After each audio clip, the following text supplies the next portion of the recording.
Why does my ex contact me and then disappear? That's what we're going to be talking about today. And we're also going to be giving you a little bit of a strategy that you can use if this is happening for you. But first, my name is Clay with modernlove.life, where we help you get the great loving relationship that you're looking for without having to play hard to get, without having to play mind games, and without having to pretend to be someone or something that you are not, because you deserve to be loved for the unique, amazing, and wonderful person that you are. And if you agree with me, do me a favor by smashing that like button and by subscribing to the channel if you're new here. Also, I wanted to let you know that we do have that new training program out called Connect and Commit. You can find out more about that in the description box down below. I also want to let you know that we've updated some of the links down in our description boxes, at least from here moving out into the future. A lot of people have asked about coaching, stuff like that, so I wanted to let you know that we do have that option. It's down below as well. Again, not trying to fill up my calendar to talk to, like a million people or anything like that, so it's kind of priced accordingly to sort of limit the number of people that I talk to because, I'm a busy guy and there's definitely other things that I have going on. So just kind of understand that. But, if it's something that you're interested in, check it out down below. If it's not, no big deal. Let's just get into this video. Why does your ex contact you and then disappear? This happens. This happens from time to time. And there can be a lot of things that could cause them to do this. Perhaps in the moment, they're in a certain mood, maybe they're kind of missing you to a certain degree. Maybe with all the things that are happening right now, they're just kind of wondering about you. They're wondering what's going on. They're wondering how you're holding up. They're wondering if you're, safe and healthy and everything like that. And so maybe they pick up their phone and they just decide to, message you or call you or something like that. And then, later on, when you actually get the message and then respond to it, reply to it, call them back, whatever, that mood has kind of passed and they're kind of thinking, oh, maybe it wasn't a good idea to message you. Maybe I'm not ready. Maybe I just don't feel prepared to be in contact with you right now.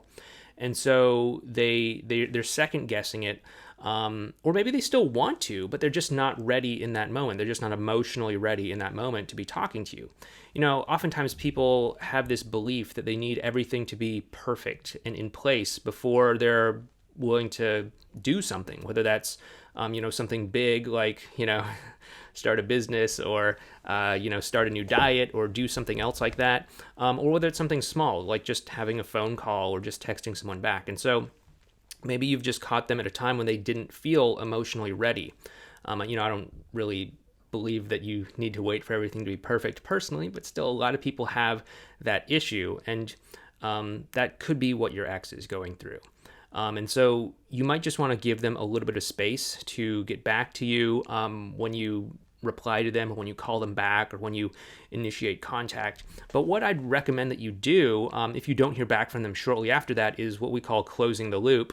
We talk about that over in Connect and Commit. Again, info for that is down below in the description for this video. So that might be something to do initially. And then if you notice that this is more of a recurring pattern, you might want to call them out on it. You might want to call them out on the dynamic that's happening, much like what I talked about in the previous video that we did on testing you. You can go ahead and check that out up there. That's something that you missed, or if you want to maybe review that to see how it applies to this situation, you might want to consider calling them out on that situation so that you can kind of bring light to it and help them to move forward.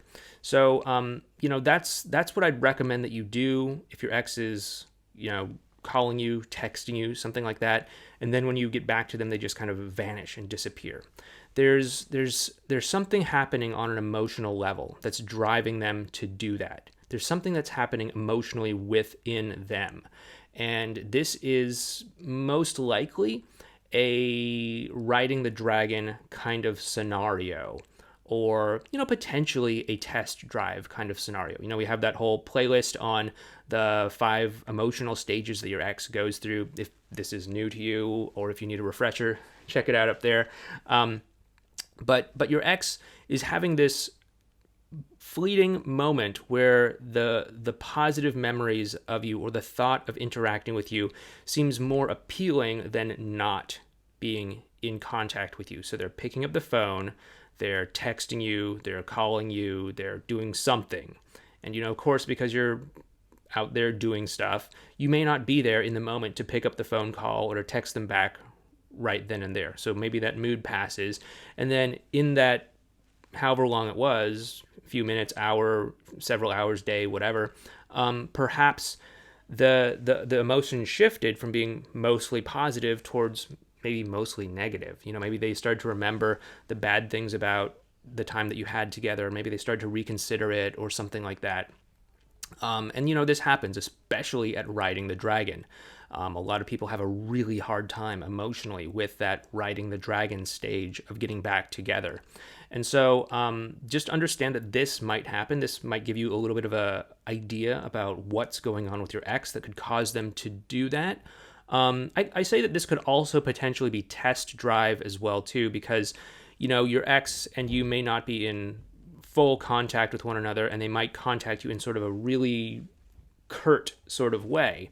And this is quite common, especially because a lot of times people don't feel comfortable opening up and sharing a whole lot of themselves at the beginning of a conversation. So they often just do it in a really sort of curt, to the point, short sort of thing where they're just like, hey, what's up? Or, hey, how are you doing? Or, I was thinking about something the other day, or, just something kind of not very transparent, not very vulnerable like that. But once they feel a little bit more comfortable interacting with you, that's when they start to be more engaged in having a more meaningful conversation. So that's why I'm saying it could potentially be test drive as well too. But when this happens, understand that it's probably indicative that your ex is feeling a little bit confused. They're feeling a little bit torn about how to respond to you, because there is definitely that positive part of them that's kind of pulling them towards you, but there's also a little bit of a negative memory that's causing them to want to pull away and to honestly disappear right now. It's not to say that they're overtly testing you, but they're just kind of being controlled and motivated by this feeling of confusion, by this feeling of sometimes feeling drawn towards you, sometimes feeling like they should create more distance. And what you can do is, number one, make sure that they feel comfortable interacting with you by leading with vulnerability, by definitely closing the loop if you need to, by doing things like that. And then number two, if this starts to continue and it becomes more of a pattern, then you want to call them out on this so that they become aware of what they're doing, so that they become conscious to the dynamic that's unfolding between the two of you, and so that you can actually start to talk about that in a meaningful way. Like I mentioned in that last video, you want to collapse that divergence between what's happening and what the two of you are pretending is happening, so that you can actually talk about what's real, get refocused on what's real, rather than just, the reality veering off over here and both of you just kind of pretending that you're going in this direction, right? We want to get real about what's happening, talk about it, clear it up, clean it up, all of that stuff if we need to.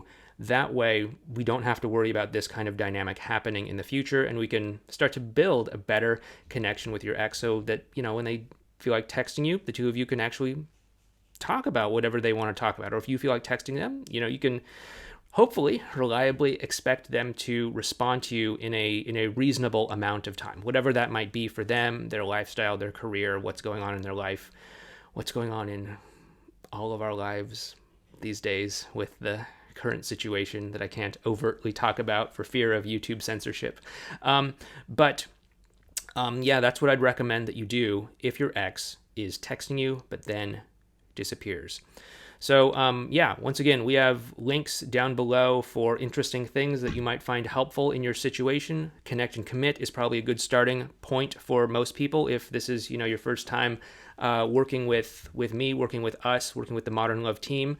If you are interested in coaching, there's a link for that down below. Just know that it's going to be priced to the point that my calendar will not be overwhelmed.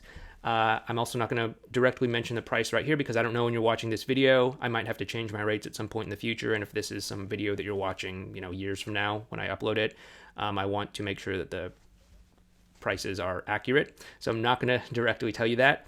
But thanks so much for watching. If you like what we're doing here, make sure you hit that thumbs up button, subscribe to the channel if you are not already subscribed, and you may want to check out this series over here on texting your ex, or you might want to check out this video over here. But thank you so much. Stay safe, stay healthy, and I will talk to you in the next video. Please take care.